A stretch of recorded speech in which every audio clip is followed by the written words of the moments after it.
காவிரியில் தண்ணீர் திறக்காததால் ஏற்பட்ட நஷ்டத்திற்கு கர்நாடக அரசு 1 கோடி ரூபாய் இழப்பீடு வழங்க கோரி குடியரசுத் தலைவரிடம் மனு.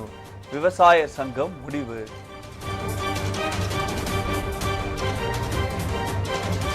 சேலம் ஆத்தூர் அருகே வீடுகளில் கத்தியை காட்டி மிரட்டி பணம் பறித்த சம்பவம்.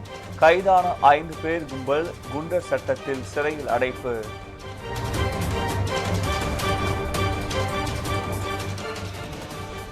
கரூர் அருகே ஊராட்சி அலுவலகத்தில் தூய்மை பணியாளர் மர்மமான முறையில் உயிரிழப்பு.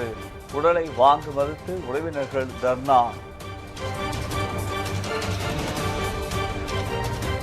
மணப்பாறை அருகே உயிரிழந்த ராணுவ வீரர். 30 குண்டுகள் முழங்க அரசு மரியாதையுடன் நல்லடக்கம்.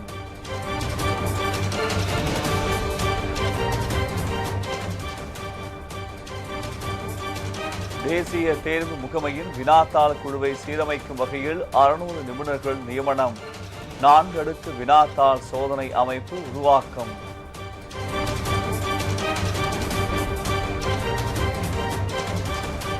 சென்னை புதுச்சேரி இடையே கடல் வழி சாலை திட்டத்தை செயல்படுத்த அரசு நடவடிக்கை.